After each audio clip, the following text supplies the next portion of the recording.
오늘 하나님 주시는 말씀은 시편 57편 1절부터 11절까지 보겠습니다.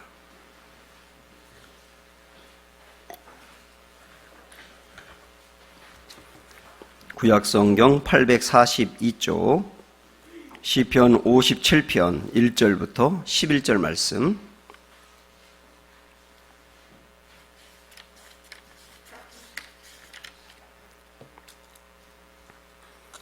자, 제가 읽기 전에 그 앞에 여러분 가지고 있는 성경에 보면 그 앞부분에 다윗이 사울을 피하여 굴에 있던 때에 이렇게 돼 있죠.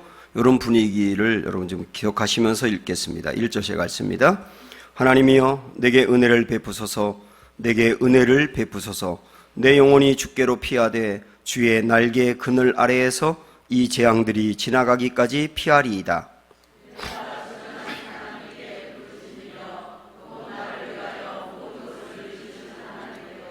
그가 하늘에서 보내사 나를 삼키려는 자의 비방에서 나를 구원하실지라. 셀라. 하나님이 그의 인자와 진리를 보내시리로다.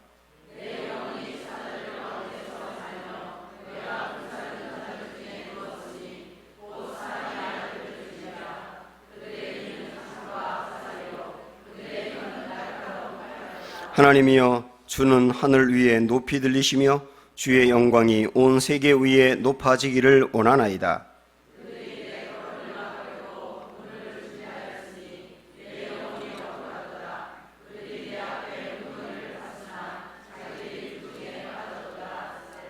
하나님이여 내 마음이 확정되었고 내 마음이 확정되었사오니 내가 노래하고 내가 찬송하리이다.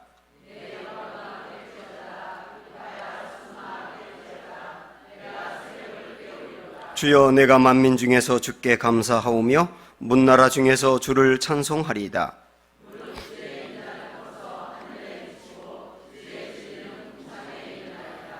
하나님이여 주는 하늘 위에 높이 들리시며 주의 영광이 온 세계 위에 높아지기를 원하나이다. 아멘. 자, 주위 둘러보시면서 인사 좀 나누실까요? 자, 사랑하고 축복합니다 하고 인사합니다.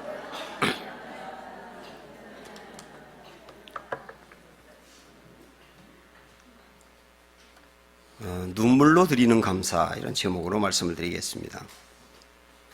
감사에는 웃음으로 드리는 감사가 있고 눈물로 드리는 감사가 있습니다. 올 한 해가 이제 거의 지나가고 있는데 또 다음 주에 추수감사 주일을 우리가 앞두면서 한 해를 이렇게 가만히 살펴보면 감사할 일이 많이 있을 겁니다. 어떤 분들은 합격을 했고 또 승진한 분도 있고 병이 나은 분도 있고 그리고 기도한 문제가 풀리기도 하고 일이 잘 또 열리기도 하고 여러 가지 많은 감사의 거리가 있을 거예요. 그래서 기쁜 마음으로 감사하는 것이 웃음으로 드리는 감사라고 할 수 있습니다. 저는 우리 교우들이 웃음으로 드리는 감사가 정말 많아지기를 축복합니다. 그런데 감사 중에는 웃음으로 드리는 감사가 아니라 눈물로 드리는 감사가 있어요. 이 눈물로 드리는 감사도 굉장히 소중한 겁니다. 오늘 우리가 시편 57편의 말씀을 읽었는데 이 다윗이 쓴 이 시거든요. 그 중에 9절의 말씀을 우리가 먼저 보고 갑니다. 시작. 주여 내가 만민 중에서 주께 감사하오며 문나라 중에서 주를 찬송하리다. 내가 주께 감사한다. 주를 찬송한다. 이것은 분명히 그 마음에 기쁨이 있었다는 뜻이고 그래서 하나님께 이 감사를 노래하고 있는 거거든요. 요 구절의 말씀만 한 구절만 딱 보면 웃음으로 드리는 감사와 같아요. 뭔가 다윗의 인생에 굉장히 신나는 일이 있을 것만 같아요. 그런데 아까 제가 성경을 읽으면서 일부러 요 표제어를 보자 그랬어요. 표제어라고 하는 것은 이 시편이 어떠한 상황에서 쓰여졌는지를 미리 보여주는 거거든요. 아까 표제어가 뭐라고 그랬습니까? 다윗이 사울을 피하여 굴에 있던 때에 라고 되어 있지 않습니까? 다윗은 사울이 자기를 시기하고 질투해서 죽이려고 했기 때문에 거기 도망다니면서 정말 많은 것들을 잃었습니다. 그가 나라의 군 사령관이었었는데 그 자리도 잃었고요. 그리고 그의 아내도 잃었고 가족들과 헤어지게 되고 그 많던 친구들과도 헤어지게 되고 그러면서 그의 꿈도 거의 사라져버리고 많은 걸 잃었다고 해요. 그를 죽이려고 온 사방에서 사람들이 찾고 있다 보니 다윗이 있을 곳이 없어서 도망간 곳이 광야였습니다. 사람들이 없는 허허벌판인 광야에서 살아야 됐어요. 그러나 광야는 낮에 햇빛이 내리쬐면 50도까지 올라갑니다. 견딜 수가 없거든요. 그러다가 갑자기 모래 폭풍이 불기도 하고 그리고 우박이 내리기도 하고 종잡을 수 없는 날씨 때문에 살기가 어려운 곳입니다. 게다가 먹을 것이 없고요. 그리고 짐승들의 공격이 드세기 때문에 광야에 산다는 것은 불가능한 일이에요. 그래서 그는 찾다가 어떤 한 산 중턱에 보니까 많은 굴들이 보였습니다.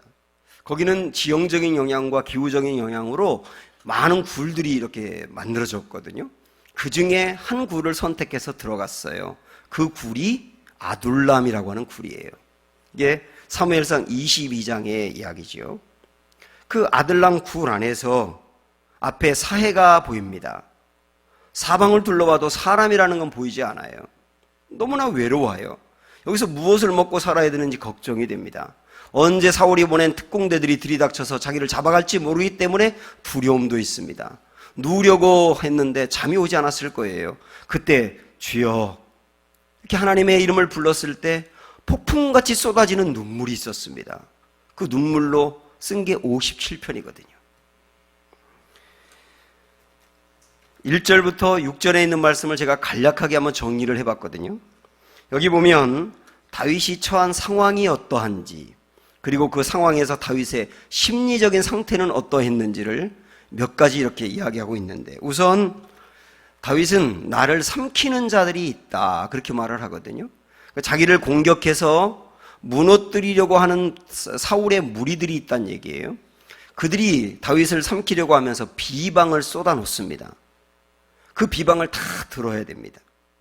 그리고 내가 사자들 가운데 산다 이런 말도 하고 있고 내가 나를 불사르는 자들 중에 누웠다 이런 표현도 있어요. 사자같이 자기를 공격하는 사람들, 자기를 잡아서 불사르려고 하는 적들이 도처에 깔려있다 그 얘기 아닙니까? 그리고 그 사람들은 입으로 다윗을 공격하는데 그들의 이는 창과 화살 같다 그랬고 그들의 혀는 날카로운 칼 같다 그랬어요. 창, 칼, 활 이런 전부 다 날카로운 걸 얘기하지 않습니까? 그들이 입에서 하는 말들은 비수같이 다윗의 가슴에 꽂히는 거예요. 수많은 상처를 입는 겁니다. 그리고 다윗을 죽이려고 하는 사람들이 그물을 쳐놓았다 그랬습니다. 사방에 함정이 많아가지고 자칫 잘못해서 그 굴에서 내려가기만 하면 언제 잡힐지 모르는 이 아슬아슬한 이 위기 상황에 빠졌다는 뜻이에요. 그래서 다윗의 심리 상태는 어떠냐? 억울하다고 말을 합니다. 제가 지금 빠르게 나열을 했습니다마는 이 다윗이 처한 상황과 그 상황에서 다윗의 마음이 어떠했는지 여러분 보셨지 않습니까? 그런데 다시 우리가 9절을 볼게요. 이 상황에서 하는 그의 노래를 보세요. 9절 말씀 시작. 주여 내가 만민 중에서 주께 감사하오며 문나라 중에서 주를 찬송하리다. 내가 주께 감사한다. 주를 찬송한다. 이 말도 안 되는 감사를 하고 있단 말이죠. 눈물이 나올 수밖에 없는 상황인데 그 눈물을 흘리면서 도리어 감사를 하고 있다. 이게 바로 눈물로 드리는 감사라고 할 수 있는 겁니다. 감리교회의 어떤 목사님이 수년 전에 큰 교회로 부임을 했어요. 교회가 굉장히 큰데 새로 지었는데 가보니까 빚이 100억이 훨씬 넘습니다. 제가 듣기로는 250억이라 들었어요. 이 어마어마하게 많은 빚을 지고 있는 교회예요. 그리고 교회도 다 지어진 것도 아니고 더 져야 됩니다. 그래서 그 엄청난 빚과 더 져야 될 교회를 바라보면서 이 목사님이 낙심에 빠져가지고 내가 이 교회를 괜히 왔다 하면서 후회합니다. 그러다 보니까 교회 새로 부임한 게 하나도 감사하지가 않은 거예요. 즉 그 마음 상태가 그런 겁니다. 그런데 그 목사님과 신학교 동기였던 목사님들이 이 교회에 새로 부임했다고 하니까 방문해 와서 예배를 드린 다음에 목사님이 우리 교회가 지금 이런 사정이니까 우리 교회를 위해서 기도해 달라고 하니까 다 같이 통성으로 기도를 했답니다. 그리고 나서 그 목사님 중에 한 분이 대표로 기도를 한 거예요. 근데 이 목사님이 금방 기도를 하지 않고 계속 주여 주여 하면서 하나님이 뭔가 주는 그 생각과 마음을 구하고 있는 거예요. 그러다가 한참 만에 입을 열어서 기도하는데 이렇게 기도했다고 합니다. 하나님, 사람의 힘으로 도무지 불가능한 일이라 감사합니다. 그 기도 소리를 듣고 이 담임 목사님 눈물이 와락 쏟아진 거예요. 아, 그렇구나. 사람이 할 수 없는 불가능한 일이기 때문에 내가 매일 하나님만 의지할 수밖에 없고 우리 교인들이 하나님만 의지할 수밖에 없겠구나. 그러다 보면 하나님이 이걸 하나하나 해결해 주신 것을 보겠구나. 야, 그래서 감사하네. 상황을 보면서 완전히 무너졌던 마음이 사람의 힘으로 어찌할 수 없는 불가능한 상황이라 도리어 감사합니다 하는 그 기도 소리를 듣고 이 마음속에 감사가 회복됐다는 거예요.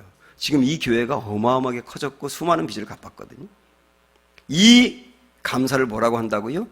눈물로 드리는 감사라고 한다고요. 아마 기쁨으로 드리는 감사도 눈물이 나올 거고요. 눈물로 드리는 감사도 눈물이 나올 거예요. 그러나 그 성분이 다르지 않을까 이런 생각이 드네요. 그러면 우리 인생에도 사방을 둘러보면 눈물이 나오는데 그 상황에서 감사가 나올 수 있다고 말씀하는 거 아닙니까? 그 눈물로 드리는 감사는 어떻게 가능할까요? 우리가 오늘 본문 말씀을 찾아가 보도록 하겠습니다. 우선 이 오늘 말씀을 보면 굉장히 중요한 구조를 볼 수가 있는데 여러분 이거를 꼭 알고서 말씀을 보셔야 됩니다. 다윗이 한 절 한 절 언급할 때마다 다윗이 처한 어려운 상황과 그러나 그 어려운 상황에서 다윗이 신뢰하는 하나님, 어려운 상황과 다윗이 신뢰하는 하나님이 이렇게 교차되어서 나옵니다. 우리 한번 그것을 보도록 하지요. 먼저 1절 말씀을 봅니다. 시작. 하나님이여 내게 은혜를 베푸소서, 내게 은혜를 베푸소서. 내 영혼이 주께로 피하되 주의 날개 그늘 아래에서 이 재앙들이 지나가기까지 피하리이다. 지금 다윗이 처한 상황은 뭡니까? 재앙이 있는 거예요. 재앙. 그러나 다윗이 이 재앙이라고 하는 것에 완전히 푹 빠져버려가지고 재앙이 지금 내게 있다 그래서 거기 그 재앙 때문에 함몰되어가지고 왕음이 무너져 있는 게 아니라 재앙은 있지만 그는 하나님이 은혜를 베푸신다. 그래서 내가 그의 날개 그늘 아래 피하자. 하나님은 이 재앙 속에서도 나를 건지시는 분이다 라고 하는 하나님에 대한 신뢰를 함께 노래하고 있지 않습니까? 그래서 신앙이라고 하는 것은 뭐냐면 재앙이 있는 상황에서도 하나님이 은혜를 베푸신다고 믿고 나아가는 게 뭐예요? 신앙인 거예요. 3절을 보시죠. 시작. 그가 하늘에서 보내사 나를 삼키려는 자의 비방에서 나를 구원하실지라 셀라. 하나님이 그의 인자와 진리를 보내시리로다. 지금 다윗이 처한 상황은 3절에서 뭡니까? 비방을 당하는 겁니다. 자기를 삼키려는 자들이 있거든요. 그들 때문에 비방을 당하고 있어요. 그런데 비방을 당하는 그 비방을 자꾸 묵상하지 아니하고 비방당하는 현장에서 다윗은 하나님이 그의 인자와 진리를 보내신다는 신뢰를 갖고 있어요. 뒤에도 다시 말씀드리겠지만 인자는 한결같은 사랑이고 진리는 공의를 말하는 거예요. 우리 하나님 한결같은 사랑으로 나에게 사랑 베푸시는 분이고 이 상황에서 공의의 하나님이셔. 하나님에 대한 절대적인 신뢰를 붙들고 있단 말이죠. 신앙은 뭐냐? 비방을 당할 때도 하나님의 그 인자와 진리를 믿고 나아가는 겁니다. 4절 보실까요? 시작. 내 영혼이 사자들 가운데에서 살며 내가 불사르는 자들 중에 누웠으니 곧 사람의 아들들 중에라. 잠깐만요. 다시 앞으로. 불사르는 자들이라는 말은 다윗을 공격하여 그를 태워버릴 정도로 무너뜨리려고 하는 잔인한 사람들을 말하고 그 사람들을 사람의 아들이라고 표현하고 있는 겁니다. 넘겨보시면 그들의 이는 창과 화살이요 그들의 혀는 날카로운 칼이다. 계속 다윗을 말로 삶으로 막 공격해가는 겁니다. 이런 상황에서 다윗은 사람들이 자기에게 쏟아놓은 말을 자꾸 묵상하지 않아요.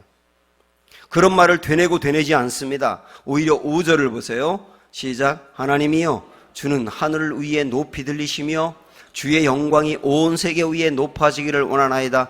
그는 무엇을 보고 있느냐? 하나님은 하늘 위에 높이 들린다는 말은 하나님은 하늘보다 높으신 분이잖아. 하나님은 세계 위에 높이 들릴 분이잖아. 세계보다도 크신 분이잖아. 내가 믿는 하나님이 그런 하나님이지. 이걸 묵상한단 말이죠. 그래서 신앙이라는 것은 뭐냐면 비방을 당할 때도 하늘보다 높은 하나님을 바라보는 거예요. 6절 한 번만 더 봅니다.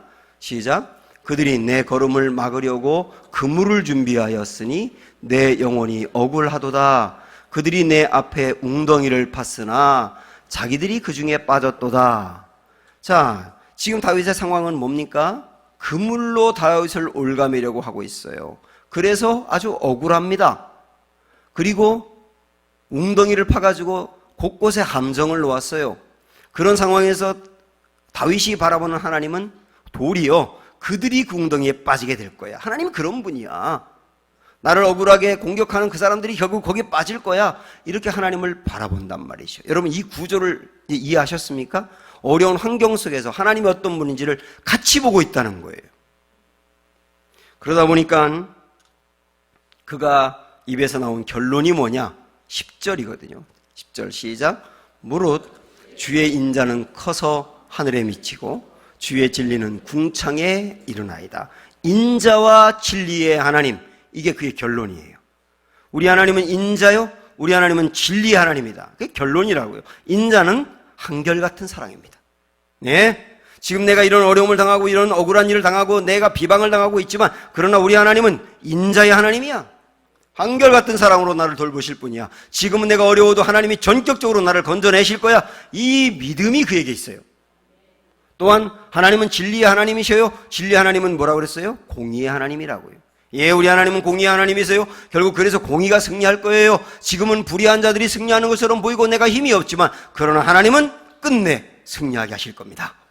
이 믿음을 붙들고 있는 거예요. 우리가 이 나라를 바라보면서도 공의의 하나님을 붙들고 있기 때문에 이렇게 갈 수 있는 거 아닙니까? 그래서 이런 험악한 상황에서도 하나님이 어떤 분인지를 붙들고 그 중에서 눈물을 흘리면서도 감사하는 게 오늘 시편의 내용이다, 이런 얘기입니다. 우리가 신앙생활하면서 매우 중요한 것이 있는데 이런 겁니다. 성경에 보면 굉장히 많은 약속이 나와 있어요. 굉장히 많은 약속이 있죠. 그 약속을 우리가 이렇게 들으면 어떤 경우는 허무맹랑해 보이기도 하고 도저히 이루어지지 않을 것처럼 보이는 것도 있습니다. 그래서 약속을 들으면서도 믿지 않는 사람들이 많은데 성경에 있는 약속을 내가 믿고 기다리려면 어떻게 하면 되느냐? 약속의 내용을 보시면 안 되고 약속하신 분이 누구인지를 보셔야 돼요. 약속의 내용을 보면 허무맹랑해 보여도 약속하신 분이 하나님이라는 생각을 가지면 기대할 수가 있는 거예요. 순종도 마찬가지입니다. 말씀을 듣고도 순종하지 못하는 이유 중에 하나는 순종의 내용을 보니까 그래요. 순종의 내용을 보면 못할 것 같거든요. 그런데 그 순종을 하라고 하신 분이 누구인지를 초점을 두셔야 됩니다. 그러면 이 순종하라고 말씀하신 분이 하나님이라면 하나님은 할 수 있으니까 하라고 한 거겠지. 하도록 도와주시겠지. 그런 소망이 생기면서 순종하게 된다니까요. 감사도 같은 관점으로 보셔야 됩니다. 감사를 내 주위의 상황을 바라보면 도저히 감사할 수 없지만 그 상황에서도 우리 하나님이 어떤 분이시냐, 우리 하나님이 어떤 분이신지에 대해서 초점을 두고 나면 그 상황에서도 감사가 나온다고요. 신앙생활의 패턴을 이렇게 바꿔갈 필요가 있습니다. 이 얘기를 조금 더 부연해 가면 우리가 시편에 있는 말씀 하나를 좀 보겠습니다. 시편 103편 7절인데 자, 한번 읽어보실까요? 시작. 그의 행위를 모세에게 그의 행사를 이스라엘 자손에게 알리셨도다. 요 말씀인데 이 구절에서 행위와 행사라는 단어가 나옵니다. 이 번역을 그냥 행위 행사 이렇게 돼 있는데 이거를 좀 잘못 번역한 것 같아요. 이거 좀 엄밀하게 나눠보면 행위라고 하는 것은 NIV 영어 성경으로 way라고 되어 있어요. 길이거든요. 방향 길. 그 다음에 행사는 act라고 해서 구체적인 행동들을 말하고 있습니다. 이게 무슨 말이냐면 행위라고 하는 말은 하나님이 계획하신 방향, 큰 방향, 이거를 행위라고 말할 수 있습니다. 하나님은 어떤 일의 의도가 무엇이고 궁극적으로 이루려고 하는 방향이 무엇인지를 보여주는 게 행위라고 해요. 그런데 행사라고 하는 말은 계획하신 그 방향대로 이루어 가시는 눈에 보이는 일을 말하는 겁니다. 내 눈에 보이는 그 일, 그게 행사예요. 자, 예를 들어 보겠습니다. 이 행위와 행사를 구분하는 게 얼마나 중요한지 한번 비교해 보세요. 하나님이 이스라엘 백성들을 애굽에서 딱 건져낸 다음에 그 다음에 광야로 인도를 했습니다. 원래는 그냥 직선으로 빨리 가면 굉장히 빨리 갈 수 있는 길이 있는데 그 길이 아니고 이렇게 돌아서 가는 굉장히 어려운 광야길로 인도했다고요. 하나님이 모세에게 왜 광야길로 인도했는지 하나님의 의도와 방향을 알려주었습니다.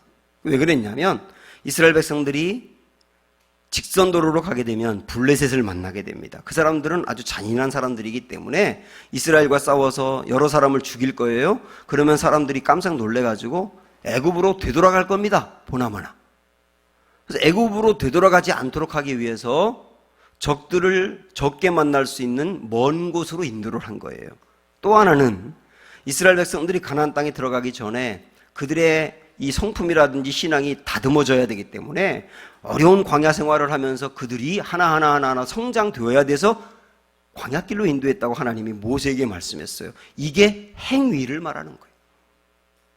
하나님이 계획하신 큰 방향, 그거라고요. 그런데 이스라엘 백성들은 하나님의 행위를 몰랐어요. 그러니까 매 순간마다 자기 눈앞에 주어진 어려운 상황만 보는 겁니다. 그게 행사거든요. 왜 우리에게 광야길로 인도해서 이 목마르게 하고 배고프게 하고 위험하게 하고 춥게 하느냐? 끊임없이 그들이 원망하고 불평한 이유가 뭔지 아세요? 하나님의 큰 의도를 보지 못하고 눈앞에 있는 것만 보니까요. 다시 말하면 행위를 보지 못하고 행사만 보니까요. 우리도 마찬가지거든요. 우리도 내 눈앞에 주어진 어려운 일 그것만 초점을 오직 두고 있는 사람들은 끊임없는 원망이 있어요. 그런데 우리의 믿음의 눈을 열어서 우리 인생에 하나님이 내게 어려움을 주시는 것도 어떤 큰 방향과 의도가 있을 거다. 그 의도를 믿음의 관점으로 바라볼 수 있는 사람은 견딜 수 있고 감사할 수 있는 거예요. 그럼 이게 얼마나 중요한지 모릅니다. 이 얘기를 조금 더 이해하기 위해서 좀 다른 얘기 한번 하겠습니다. 빌 클린턴 대통령이 이번에 이제 떨어진 힐러리 말고 빌 클린턴 대통령이 대통령에서 이제 퇴임하고 난 다음에 이곳저곳에 가서 그 연설을 많이 했거든요. 그런데 어느 날 미국 보스턴에 있는 한 고등학교 졸업식에 가가지고 축사를 했습니다. 졸업하는 아이들에게, 학생들에게. 그때 했던 굉장히 유명한 말이 있어요. 그 말을 한번 보겠습니다. 여러분은 헤드라인보다 트렌드 라인을 보아야 합니다. 헤드라인은 오늘의 뉴스이고 트렌드 라인은 우리가 가는 방향입니다. 큰 그림을 보지 못하는 것은 손전등 하나만 든 채 어둠 속에서 길을 잃고 헤매는 아이와 같습니다. 이 얘기가 굉장히 유명해졌거든요. 여기에 헤드라인이라는 말하고 트렌드 라인이라는 말이 있어요. 우리가 신문을 보면 신문에 큰 머리 글자들이 나오는 게 있잖아요. 그게 헤드라인이지 않습니까? 사람들은 다 그것만 봅니다. 사건 하나하나만. 그런데 트렌드 라인을 보는 사람이 있대요. 트렌드 라인은 그런 사건 하나하나가 일어나는 요즘의 경향과 흐름을 읽는 거예요. 클린턴이 이 말을 할 때 미국의 경제가 어려웠어요. 그래서 많은 경제 지표도 다운이 되고 있고 이것저것 일하는 사람들이 다 힘들다고 할 때였습니다. 그런데 바로 그때 남들이 다 힘들다고 어렵다고 침체에 빠졌을 때 막 일어나는 분야가 있었는데 그게 환경과 생명 분야였다는 겁니다. 그러니까 생명과 환경 분야는 막 일어나고 있는 때였어요. 그러니까 클린턴의 말은 뭐냐면, 여러분 고등학교를 졸업하는 여러분, 지금 당장 눈앞에 좋아 보이는 직업을 선택하지 말고, 그런 과를 선택하지 말고, 앞으로 막 일어나고 있는 것을 미리 보고, 그 트렌드 라인을 보고 그런 과를 선택하고 그런 직업을 선택해 보세요. 이런 얘기 아니겠어요? 그래서 결국은 이 세상에서도 헤드라인만 보는 사람은 트렌드 라인 보는 사람을 절대로 못 따라갑니다. 더 큰 걸 보거든요. 저는 이 이야기와 아까 시편에 있는 말씀을 연결하면 하나님의 큰 방향과 계획, 의도, 이것을 트렌드 라인이라고 볼 수가 있고, 당장 눈앞에 보이는 현실, 그거를 헤드라인이라고 보는 거예요. 헤드라인을 보지 말고 트렌드 라인을 보라는 거죠. 오늘 우리에게 중요한 것은 당장 내 눈앞에 보이는 현실, 그 행사가 아니에요. 그 행사 너머에 있는 하나님의 의도, 하나님이 나를 결국 어떻게 성장시킬 것인지에 대한 하나님의 관점, 그 행위를 볼 수 있어야 합니다. 저는 그래서 여러분들이 아주 의도적으로 어떤 어려운 일을 만나도 거기에 너무 깊이 빠지지 않기를 원해요. 그리고 우리가 기도할 때 주여 이 상황에서 하나님의 의도를 볼 수 있는 눈을 열어주십시오. 그렇게 기도할 수 있기를 축복합니다. 그리고 그거를 알게 되었을 때 우리가 상황은 힘들어서 눈물이 나오지만 거기서 감사가 나오는 거예요. 이게 눈물로 드리는 감사입니다. 저는 지금까지 눈물로 드리는 감사를 하기 위해서는 나를 둘러싸고 있는 어려운 환경을 볼 것이 아니라, 안 보일 수는 없지만 그 상황에서 하나님이 어떤 분이신지 깊은 걸 봐야 한다, 이런 말씀 드렸습니다. 이렇게 보게 되면 우리가 57편에서 가장 잘 알고 있는 그 유명한 구절인 7절과 8절로 가게 돼요. 이런 고백이 나오게 돼 있습니다. 보세요. 시작. 하나님이여 내 마음이 확정되고 확정되었사오니 내가 노래하고 내가 찬송하리이다.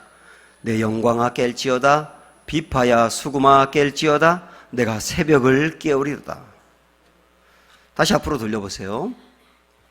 그가 이 어려운 상황에서도 하나님이 어떤 분이신지를 보고 나니까 그 입에서 이런 확신이 생기는 거예요. 내 마음이 확정되었고 확정되었다. 내 마음이 결정되었다. 내 마음은 굳게 다짐한다. 이게 확정이라는 말이거든요. 야, 나를 둘러싸고 있는 이 험악한 환경이 있지만, 아니, 나 이런 거에 함몰되지 않을 거야. 나 이 상황에서도 마음에 결정했어. 어떻게 하기로 결정했느냐 하면 내가 노래하고 찬송할 거야. 그 넘겨보세요. 그러면 내 영광아 깰지어다. 이 말은 뭐냐면, 영광이라는 말은 영혼이에요. 내 영혼, 자기가 자기에게 스스로 말하는 거예요. 내 영혼아, 유석열의 영혼아 일어나라, 이러는 거예요. 다윗의 영혼아 일어나라. 고난을 당했다고 침체에 빠져 있고 주저앉아 있는 내 영혼아 이제 일어나라, 깨어나라. 그러면서 노래하자. 비파야 수금아 깰지어다. 나 노래할 거야. 그러면서 그 굴 안에서 혼자 노래하면서 부흥회가 열린 거예요. 그러면서 내가 새벽을 깨우리로다. 새벽은 여명을 말하지 않습니까? 새벽이 탁 시작이 되면 캄캄했던 어둠이 물러가지 않습니까? 지금 나의 인생이 어둠같이 캄캄하지만, 그러나 새벽 같은 여명이 내게 밝아올 거야. 내가 그 새벽을 깨우는 사람이 될 거야. 소망이 불일 듯 일어나잖아요.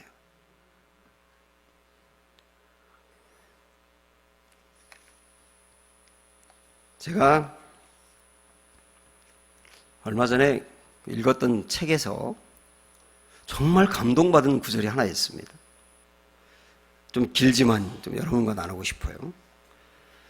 거북이가 알에서 깨어나서 한 생을 살아가는 동안 얼마나 많은 고비를 넘겨야 하는지, 그리고 그 삶 자체가 얼마나 숭고한지, 이런 거 좀 나누고 싶어요. 먼저 말씀드릴 것은, 거북이가 당하는 고난을 보면, 생존 때문에 당하는 고난을 보면 우리가 당하는 고난은 아무것도 아니더라고요. 어미 거북이가 20년 정도 살면 이제 다음 세대를 남기기 위해서 자기가 태어난 곳으로 간답니다. 근데 대략 2300km 정도를 헤엄쳐서 간다는 거예요. 제가 몇 킬로라 그랬어요? 2300km. 가는 동안 수많은 고래와 상어떼들의 공격을 견뎌내야 돼요.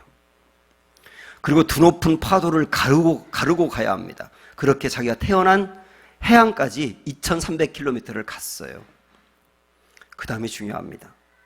그 다음에 막 해안으로 모래바닥으로 나가면 안 되고요. 거기서 한밤중까지 몰래 숨어 있어야 됩니다. 그러다가 캄캄한 밤이 되면 삽시간에 나가가지고 막 달려가서 한 수십 미터를 달려가서 굴을 파기 시작해요. 이 물이 들어와도 미치지 않을 곳에 굴을 팝니다. 30cm 정도 굴을 파요. 그리고 거기에 쏙 들어가서 고개만 밖으로 내밀어요. 그리고 밑으로는 발로 또 막 굴을 더 팝니다. 그리고 거기다가 알을 낳아요. 그때 낳는 알이 50알에서 한 200알 정도 됩니다. 그거를 낳는 거예요. 그 다음엔 모래로 막 덮기 시작합니다. 덮고 발로 밟아 다지고 덮고 다지고 덮고 다져서 30m 정도를 두껍게 다지는 거예요. 맹금류가 와서 그 알을 파먹지 않도록 보호하기도 하고, 그 아래에 끈끈한 점액이 유지되려면 보온이 필요한데 그렇게 해야 보온이 되거든요. 그리고 30cm 정도를 다졌지 않습니까? 그러면 뒤도 돌아보지 않고 바다로 떠나가 버립니다. 이제 알들만 남겨진 거예요. 2달이 지난 다음에 이제 알이 부화하기 시작하는데, 이때부터 이 새끼 거북이가 생존하기 위해서는 4번의 험악한 장애물을 뚫고 나가야 됩니다. 첫 번째, 그냥 알이 때가 되면 이렇게 깨지는 게 아니고 새끼가 그 알을 깨고 나와야 돼요. 그런데 다행히 이 새끼 거북이에게는 카벙클이라고 하는 임시 치아가 난다고 합니다. 그 치아로 막 갉는 거예요. 딱딱한 껍질을 막 갉아요. 그래서 깨버립니다. 그래서 깨지면 그때 이 거북이의 치아는 다 부스러지고 피가 잔뜩 난다는 거예요. 그렇게 깨고 나오지 않는 새끼들은 썩어 죽는 거예요. 첫 번째 단계를 이제 통과했습니다. 그러면 엄마와 아빠가 기다리고 있는 게 아니에요. 엄마 아빠는 없어요. 자기가 딱딱한 30cm의 모래를 또 뚫고 밖으로 나와야 돼요. 그거를 막 뚫는 거예요. 딱딱한 거를. 힘 있는 아이는 3일이면 밖에 나오고 힘이 없는 아이는 7일이 걸린다고 합니다. 그렇게 밖에 모래 표면까지 다 뚫는 게 2번째 단계예요. 그 2번째 단계까지 통과하면 태어날 때보다 몸무게가 30%가 줄어든다는 거예요. 얼마나 고생을 했는지. 그러면 3번째 단계로 바다로 가야 돼요. 바다로 가기 위해서 모래 표면 위로 올라오지 않고 잘 숨어 있다가 한밤중이 되면 나와야 되는데 갈매기들과 독수리들이 기다리고 있거든요. 갈매기와 독수리의 간식입니다, 이 새끼 거북이가. 그래서 딱 나왔다, 밖으로 나왔다 그러면 운명적인 질주를 해야 됩니다. 바다까지 가야 살아요. 운명적으로 질주해. 질주해봐야 빠르지도 않은 거북인데 질주해야 되는 거예요. 그러다가 갈매기와 독수리가 와서 낚아채라 그러면은 얼른 사지를 몸을 숙여가지고 딱딱한 바위처럼 만들어야 돼요. 그렇게 몇 번을 통과해서 가는데 수많은 새끼들이 그때 죽는다는 거예요. 그리고 바다까지 딱 갔어요. 3번째 단계를 통과한 거예요. 마지막 한 단계가 남아 있습니다. 거기서 48시간 안에 깊은 바닷속으로 들어가야 됩니다. 깊은 바닷속으로 들어가지 않으면 또 안 되는 거예요. 깊은 바닷속이 그들의 본연에 살아야 될 곳이에요. 그곳에 들어가면 그렇게 험한 그 물고기도 적고, 그 다음에 밑에는 수압이 많기 때문에 막 이 수압이 자기의 등을 치고 배를 치기 때문에 이게 훈련돼가지고 딱딱해지거든요. 단단해지거든요. 그 과정을 겪으면 그 다음부터 생존 확률이 상당히 높아지는 거예요. 그렇게 20년을 바닷속에 사는 겁니다. 그러다가 이제 20년이 되면 다음 세대를 낳기 위해서 태어난 곳으로 가거든요. 그러면 알에서 깨어나는 것부터 4단계를 거치고 20년까지 생존할 수 있는 확률이 몇 %쯤 될까요? 0.1%입니다. 1000마리 중에 1마리만 생존하는 거예요. 이 엄청난 일을 뚫고 나아가는 거거든요. 제가 왜 이 주일에 긴 얘기를 여러분에게 했느냐? 의미도 있기도 하고, 내가 고생하는 건 거북이만도 못하네, 뭐 그런 생각이 들 것도 같고. 근데 이 거북이가 이 4단계를 통과해서 살아야 된다 그랬는데, 첫 번째 단계가 정말 중요한 거예요. 껍질을 깨고 나오는 거. 저는 이게 우리 인생에도 정말 중요하다는 생각이 듭니다. 많은 분들이 상황과 환경의 굴레에 갇혀 있습니다. 어떤 분은 그런 상황만 딱 되면 여전히 죄에 넘어져 버리는 거예요. 하여튼 뭐 틀림없어요. 그 상황만 되면 딱 죄에 넘어져 버려요. 어떤 분은 그런 환경만 되면 마음이 한없이 무너져 버려요.